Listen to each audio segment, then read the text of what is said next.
As the Congress Party's draft economic resolution at the end of its 84th plenary is certainly long on intent. While the party has launched a scathing attack on the Modi government's handling of the economy, it is stopped short of giving details on how it would like to get India back on the high growth path. To help us understand the Congress's prescription for growth, joining me now is the chairman of the Data Analytics Department of the Congress Party, Praveen Chakravarti. Praveen, appreciate you joining us here on CNBC TV 18.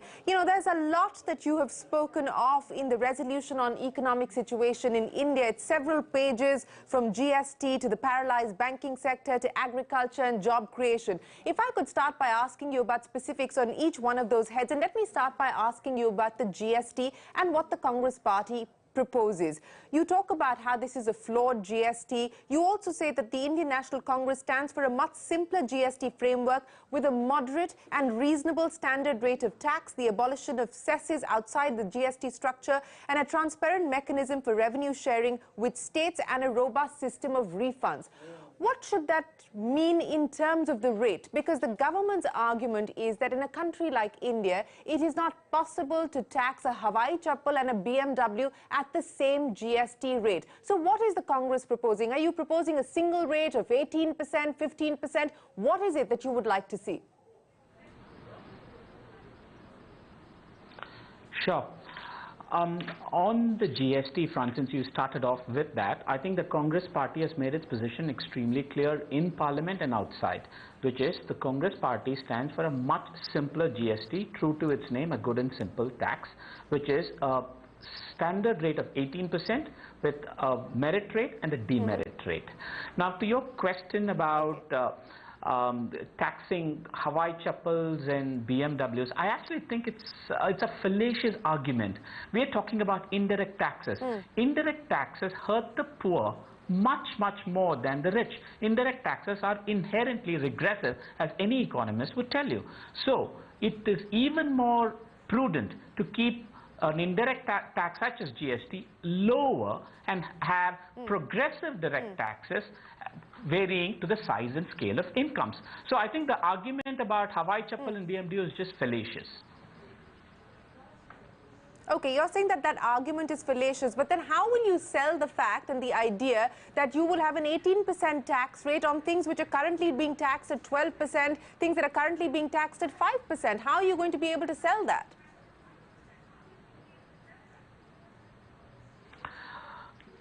The concept of a GST with one tax, when you take a portfolio of food, goods, services, and we need to start thinking about a simpler tax rate. What was the very kind of premise of GST?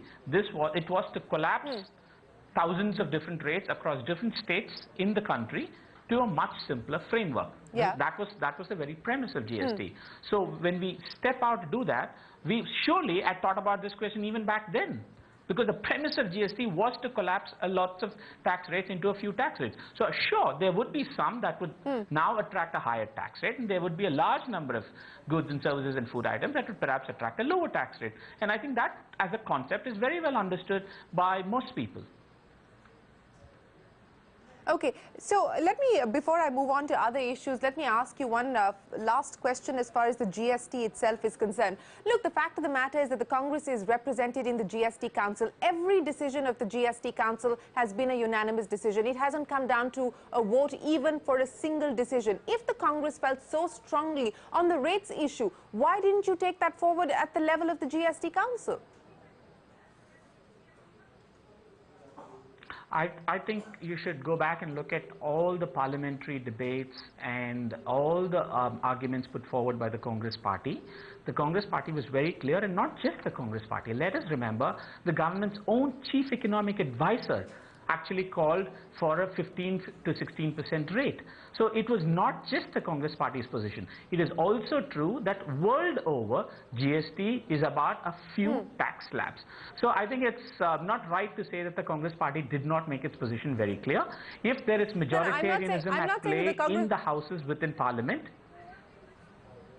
Sure. No, but I'm talking about the GST Council, where the Congress Party is represented by state finance ministers, and there every decision has been a unanimous decision. But, you know, I don't want to spend too much time on that because this is what we're dealing with at this point in time, and it's a fact. So let me move on to talk about the other critical issue. And you, under your heading, you call it the paralyzed banking sector, and you talk about how because of the unwarranted criticism of telecom, coal and power sector policies of the UPA government, we are in the predicament that we are in today. But if I could talk about the road ahead, what is it that the Congress party envisages when it comes to public sector banks?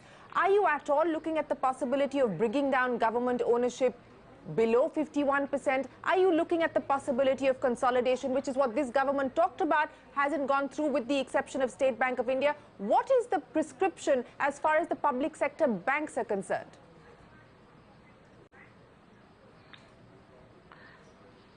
Okay, so the state of the banking sector and banking sector world over, whether it's private or public, go through these bouts of crisis.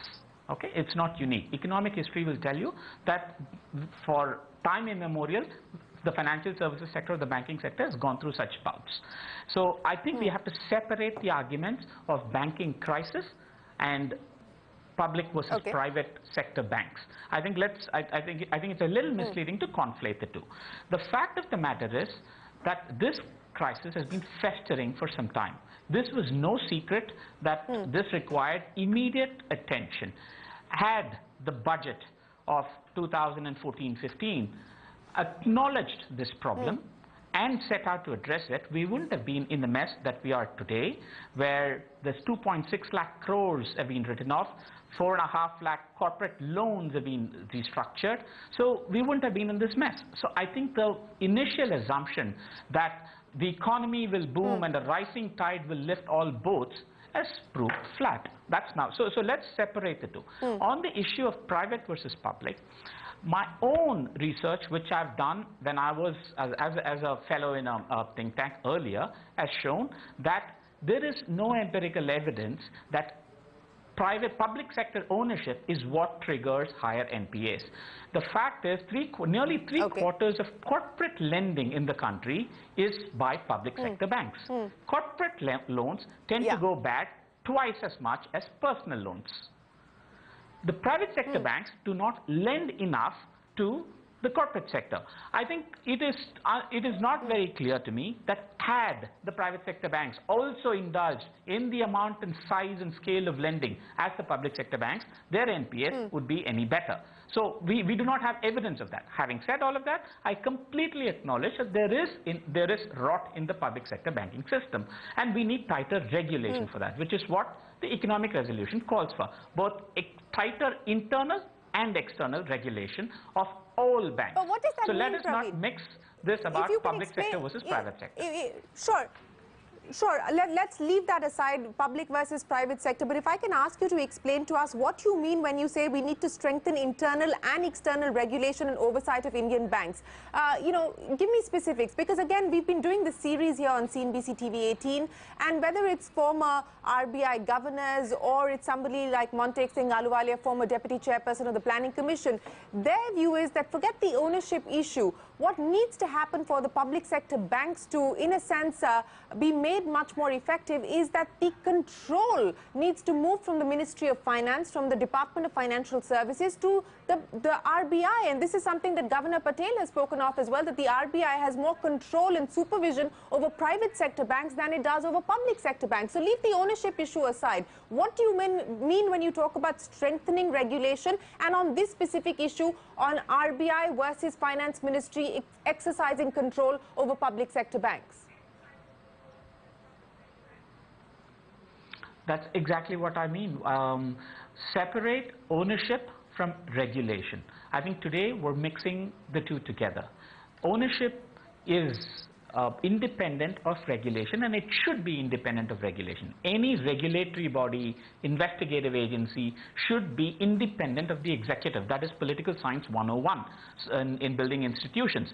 So I think that is what we mean when we say tighter internal and external regulation. We're not saying tinker with the ownership in itself. We're saying today it all seems very kind of mixed up and jumbled. Let's have a very clear separation between the two. That's essentially what we mean. So are you then saying that the Department of Financial Services and the government should not exercise any kind of administrative control over public sector banking, and it should just be the Reserve Bank? Is that what you're saying? No, see, again, when you say, I don't understand what you mean when you say control. As long as you own the bank, you will make decisions. You will make certain decisions about appointments of executives. You will make administrative decisions. You will not make decisions about regulating these banks. So that's what I mean by separating the two. I mean, I think we use the word control very loosely. If you're the owner of a bank, you will be involved in administrative decisions. And I think that is perfectly justifiable. That is justifiable. What about consolidation, Praveen? Are you in favor of consolidation within the public sector space, banking space specifically? You know, I mean, I'm not so sure what exactly that would achieve, other than saying maybe it's easier to regulate one bank versus 5 other banks. So, but if that is the sole reason, then we will have to think about it much more harder. But at this point in time, I've not studied that issue well enough to be able to offer an opinion. Okay, a quick final question on banking before I move forward. 51% or below, is that at all on the agenda if the Congress were to come to office for public sector banks? I just think all these are wrong starting points. I think we have to acknowledge, I mean, we're trying to cut the feet to fit the shoes, as the Chinese saying goes. I mean, we have a problem. Banking sectors go through problems world over, and have been in history. If we do acknowledge that it is an ownership problem, then we will have to deal with that. But right now, it clearly is a regulatory problem, and we have to deal with the regulatory aspect of it. Okay, let me move then to talk about the other important issue that the Congress has opined on, and that is the role of the public sector. You say the Congress emphasizes the need for a strong public sector that serves multiple socio-economic objectives. State ownership of businesses in defense production, mass transportation, natural resources, financial services is both needed and justified. So are we to understand that the Congress would then be open to strategic disinvestment, privatization outside of these sectors?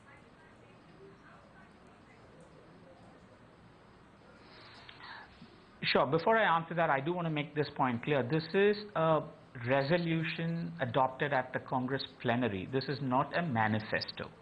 So what is the resolution? Sure. What is the purpose of this document? The purpose of this document is to introspect, take stock, highlight the big challenges, and resolve for the Congress party to solve these challenges and to find solutions to these challenges. This is not a manifesto that will lay out very clear and specific policy issues. Yeah, so I want to make that very clear. I understand that. I'm just trying to understand the thinking within the Congress at this point on some of these specific issues. Sure. So I think as the resolution says, the public sector is necessary and is important, and perhaps is more necessary in certain sectors than in the rest. And I think that is the Congress party's position. I don't think it is the position that the private sector and the public sector are mutually exclusive to each other, or we get into long drawn debates and battles about the private sector versus the public sector. I think it's very clear that the resolution, in fact, throughout talks about the importance of private sector. At one point it even says jobs, if jobs is a challenge, large number of good productive jobs can be created only by the private sector, and the Congress party's resolution clearly states that.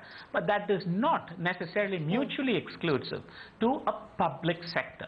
So the Congress party has clearly said that we're for a viable and efficient public sector in sectors that are perhaps more attuned to the needs of a public sector enterprise. But does that mean that you're open to privatization? Because for 10 years under the UPA, Praveen, we did not see any strategic disinvestment or privatization. So are we given to understand that that is what will be, or that is the ideology that the Congress continues to hold and take forward? Because this government has made it clear that it is in favor of strategic disinvestment and privatization in non-core sectors and some core sectors as well. I think what one says and what one does needs to be separated clearly. I think that this government said many things, and we're yet to see a lot of those things happen. That's number one. So number two is privatization. Again, let's go at it sector by sector, case by case, specifics. That's what I meant when I said this is not a manifesto. Please understand, we acknowledge the importance of the private sector. We acknowledge the necessity of the public sector in certain industries. If that means that we will have to look at other sectors and take decisions at the appropriate time, that will be the case. Okay. Okay, that helps us clarify some of the doubts that we had. So you're saying that it will be a decision on a case-to-case basis. You're not ruling it out altogether, and you are caveating that this is not a manifesto. This is a broad economic thinking of the Congress. On the growing inequality that you talk about in this resolution, one of the ideas to bridge that is a 5% tax on the super rich. How would you, A, define the super rich? And do you believe that that is the best way forward, Praveen? And what would be some of the other ideas that you would like to see being taken forward? Because one of the concerns is, and you know, this has been expressed by your own former finance minister, Mr. Chidambaram, that the UPA got into a habit of writing checks it couldn't afford. So to avert going back down that trap, what is it that you would, you know, like to caution the party on? Have you read the entire economic resolution? Did you find the 5%? Yes, I have. In the economic resolution? No, but your party leader spoke of it. When? I was there at the plenary. At the Congress party president did not speak of any 5% cess. Okay. Well, that was what was reported. You're saying that there is no proposal or plan to impose a 5% cess? This is the economic resolution, and you know, you've read it. This is the final version of the economic resolution that has been passed at the plenary. Do you see a 5% cess in this? No, I don't see it here as far as your way forward is concerned, which has several conclusions that you've put together in terms of addressing the 5 big challenges that the economy faces. Yeah. So again, I want to reiterate, I think all of those are very specific policy and taxation measures. I think it's way too premature to, you know, even start discussing all of these. This is about a resolution to identify and take stock and identify some of the big challenges, and also tell the people of India where the current government has gone wrong in its management of the economy. I want to talk about, before we wrap, Praveen, you know, on agriculture, because we're in the midst of the Niti Aayog working with state governments, trying to design a new formula as far as the MSP is concerned. You spend a lot of time in the resolution talking about the agriculture distress that the country is faced with. You know, on the MSP as well as agriculture, you've made some specific recommendations: managing the agrarian distress, improving agricultural productivity, credit growth, and so on and so forth. What do you think is the most significant priority when it comes to agriculture that needs to be focused on?